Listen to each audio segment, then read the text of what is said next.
Harry Spira diceva: il punto non è quello di ottenere una vittoria su qualcun altro, ma piuttosto quello di ottenere un cambiamento. E il cambiamento è molto più rapido e molto più duraturo se si riesce ad ottenere la collaborazione di quello che altrimenti sarebbe stato il tuo avversario. Bene, cos'è la disobbedienza civile? La disobbedienza civile è una forma di protesta che solitamente comporta azioni non violente, come marce, manifestazioni, scioperi, sit-in o occupazioni di edifici. I motivi per diventare un dissidente o un disobbediente sono quelli di agire sulla base della propria morale e modificare ciò che viene percepito come ingiustizia. È un modo per invertire o fermare alcune situazioni o richiedere che venga modificata o abrogata una legge. Si disobbedisce ogni volta che si infrange deliberatamente una legge o una richiesta da parte del governo, ritenendo giusta la propria e ingiusta e nociva quella del governo.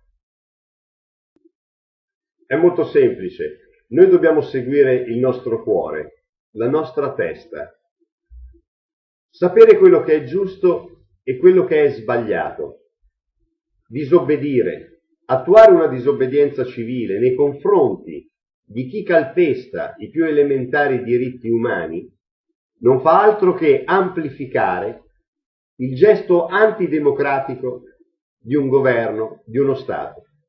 Non dobbiamo reagire alla violenza con la violenza. Un popolo non può rimanere sottomesso da leggi anticostituzionali. Un popolo deve saper reagire laddove appunto vengono calpestati i più elementari diritti umani. Il popolo italiano dovrà riacquistare la propria libertà, la propria democrazia, ma una vera democrazia, rispondendo con la non violenza. Potete calpestarci, potete umiliarci, ma noi non risponderemo, incroceremo le braccia e vinceremo. E ogni vostro gesto violento nei confronti di un popolo verrà visto e letto dal mondo come un sopruso. Perché di questo si tratta, di un sopruso, da parte di poteri che si autoeleggono, che dettano regole non scritte, che ci costringono ad abbassare la testa, ad umiliarci davanti alle nostre famiglie, davanti ai nostri figli. Io dico disobbedienza civile, io dico incrociamo le braccia, colpiamo i loro interessi e mettiamo in ginocchio questa classe politica che è rimasta a guardare intere famiglie morire a causa di una crisi creata a tavolino. Questa è la verità.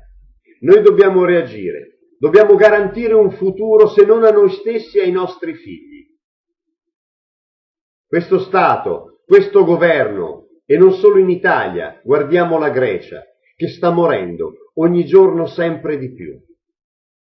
Colpiamo l'informazione, che resta a guardare, ad inquinare le menti degli italiani. Noi dobbiamo sapere, noi abbiamo il diritto di sapere la verità. Là dove la verità non ci viene detta, allora è il momento che il popolo italiano incroci le braccia e pretenda giustizia. Noi siamo il cambiamento e voi soccomberete davanti alla forza e alla rabbia intelligente di un popolo che voi volevate sottomettere.